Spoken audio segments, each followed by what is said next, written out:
Welcome to Kurnool Jessy channel.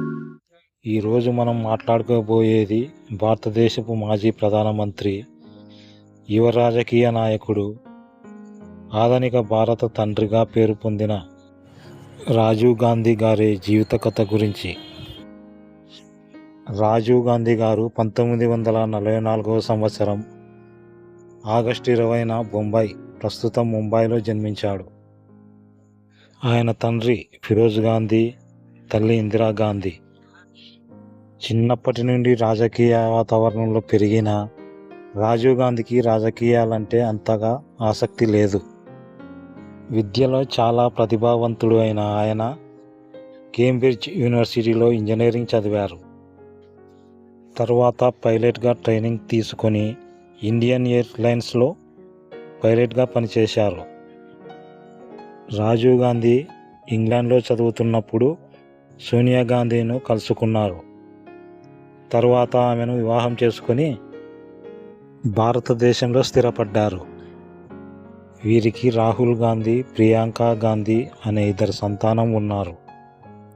రాజకీయాల్లోకి రావాలని ఆయన అనుకోలేదు, కానీ తమ్ముడు సంజయ్ గాంధీ 1980 సంవత్సరంలో జరిగిన విమాన ప్రమాదంలో మరణించడంతో కుటుంబం మరియు కాంగ్రెస్ పార్టీ ఒత్తిడితో రాజీవ్ గాంధీ రాజకీయాల్లోకి వచ్చారు.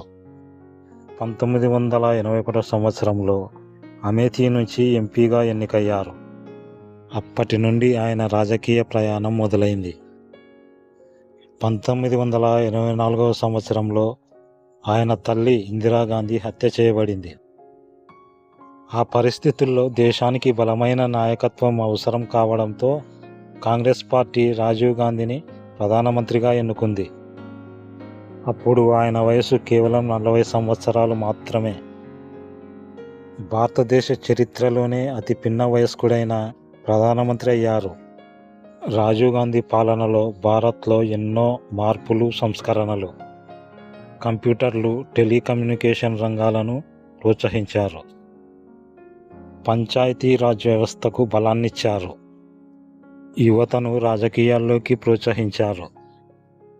విద్య, సాంకేతిక, శాస్త్ర, విజ్ఞాన రంగాల్లో కొత్త అవకాశాలు సృష్టించారు. అందుకే ఆయనను చాలామంది భారతదేశాన్ని 21వ శతాబ్దంలోకి నడిపించిన నాయకుడని పిలుస్తారు. అయితే ఆయన పాలనలో కొన్ని వివాదాలు కూడా వచ్చాయి. ముఖ్యంగా బోఫోర్స్ అవినీతి కేసు వల్ల ఆయనకు పెద్ద ఇబ్బందులు ఎదురయ్యాయి. ఇవి ఆయన రాజకీయ జీవితాన్ని దెబ్బతీశాయి. 1991 సంవత్సరం మే 21న తమిళనాడు శ్రీ పెరంబదూరు ఎన్నికల ప్రచారం సందర్భంగా ఒక ఆత్మాహుతి బాంబు దాడిలో రాజీవ్ గాంధీ మరణించారు. ఆ వార్త దేశాన్ని షాక్కి గురి చేసింది.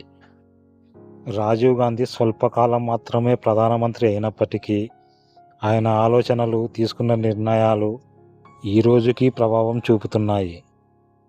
ఇదే రాజీవ్ గాంధీ గారి జీవిత కథ. చిన్న వయసులో ప్రధానమంత్రి అయ్యి ఆధునిక భారతదేశానికి పునాది వేసి